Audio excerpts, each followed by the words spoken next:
Hey, what's up, nature freaks? Dave here from Nature in Your Face. I'm in southeast Arizona hanging out in the desert near the Mexico border, and I plan on hiking both the lowland desert and montane forest habitat on the lookout for some of Arizona's rarest critters. So let's go herping in the heat and get you on some Arizona nature in your face.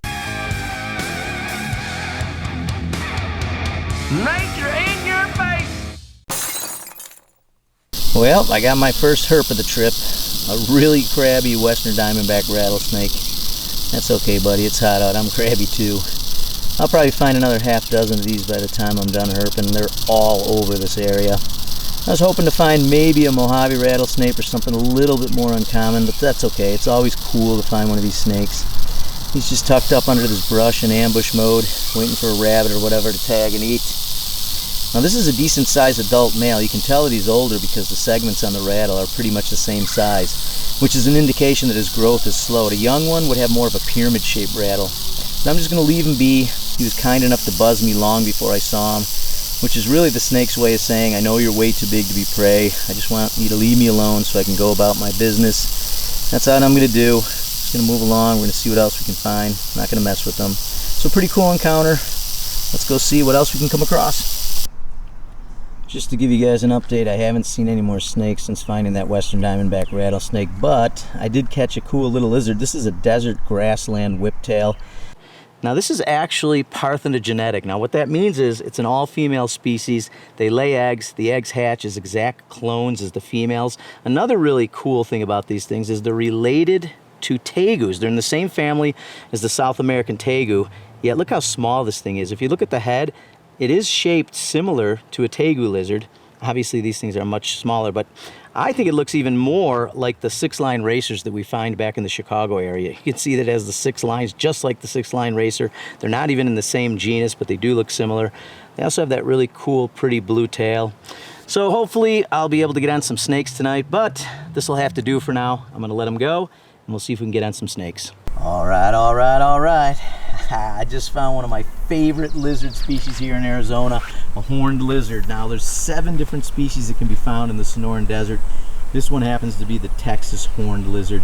These lizards have the most insane way of defending themselves. It's not only with those spikes that surround the body and head, but they have the strange ability to squirt blood up to 4 feet out of their eyeballs. Now we found that out the hard way. A few years ago, Jeremy grabbed a regal horned lizard, which is a totally different species. It looks similar, but it squirted blood, hit him right in the face. It got in his mouth.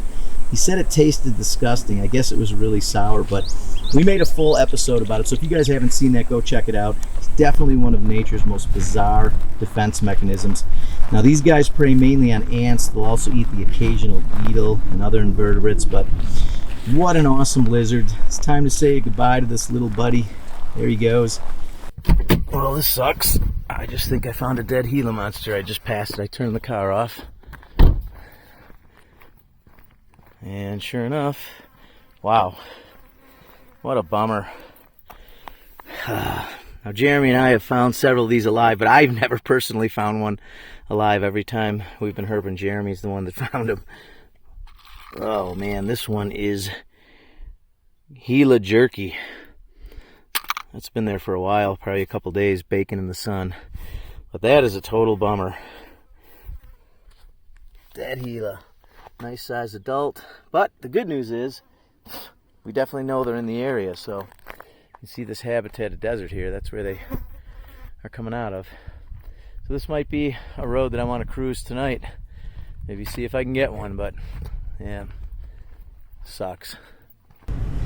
Alright, I'm back in the vehicle. It is just way too hot to find anything now. It was pretty cool finding the rattlesnake and all those lizard species, but I'm going to call it a day. I might do a little bit of herping tonight, but I think I'm going to get a good night's rest. And tomorrow morning, I'm going to head up into the mountains and see if we can get on some more rarer snakes. So hopefully it'll be a better day than today. You know, what did I find? 3 or 4 different species, but hopefully we'll have better luck tomorrow. I'll pick it up then, and we will see you guys in the morning. Okay, so I made it to the higher elevation. I am in the mountains, and I want to show you this habitat. Much different than the low desert scrub where you see all those big cactuses, the saguaros and the barrel cactuses. This almost looks like something you'd see in the Midwest.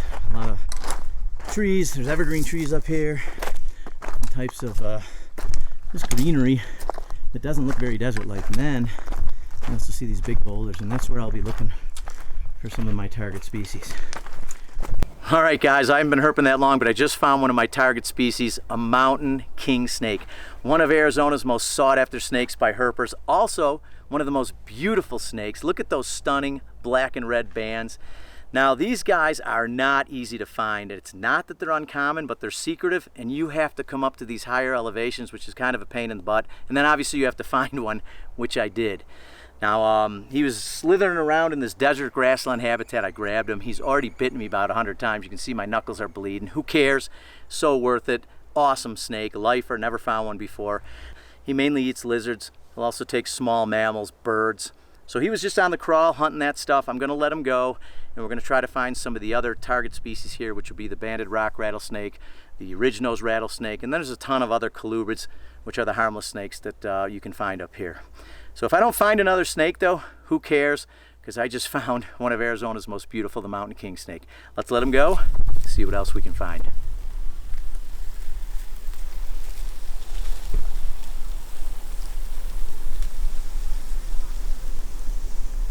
Are you kidding me, guys? This day just got a whole heck of a lot better because I just found one of Arizona's rarest venomous snakes, the ridge-nosed rattlesnake. I've only ever found 2 other ridge-nosed a few years back, and they were quite a bit smaller than this one. This is a pretty big adult.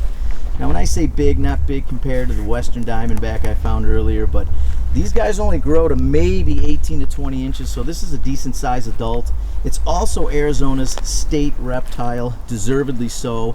Look at those beautiful white markings on the face. I mean, that makes it stand out from any other rattlesnake in Arizona, and I don't think there's a pretty rattlesnake here in Arizona. So the reason they're difficult to find is because unlike that mountain king snake that has a fairly wide range up here in the mountains, the ridge nose has an extremely small range. So if you're not in the exact area where they're found, you're not going to encounter this snake. I am so thrilled that I found one.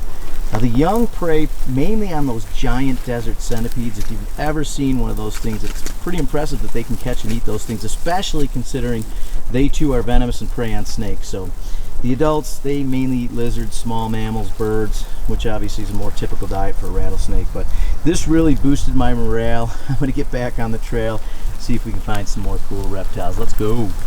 This is what you call icing on the cake, guys. Just one of those rare occasions when you pretty much find everything you're looking for. This one's not quite as rare as the ridge nose, but it's every bit as awesome. This is the banded rock rattlesnake I told you I was looking for. I'm not sure why, but these rattlesnakes, when they're not on the crawl, they're often found in this exact position that you see here, coiled up next to a boulder, maybe about a quarter of their body length and head resting on the side of the rock face. I don't know, it might be a way for them to heat their body up quicker in the morning sun. Maybe they like to ambush prey from this position, I'm not sure, but I haven't seen any other rattlesnake species exhibit this behavior, quite like the banded rock rattlesnake. So, and look at the pattern. These snakes are highly variable as well. I love those tiny flecks within each scale. Gives the snake that granulated appearance to match the rocks and boulders in their habitat. Man, I wish I could hang out here another week, but I got a red-eyed flight in the morning, so it's time for me to wrap this up. Hope you guys had fun on this Arizona adventure. If you did, give the video a like, subscribe to the channel. Let me know in the comments what you think about these cool lizards and snakes, and we'll see you guys on the next episode of Nature in Your Face.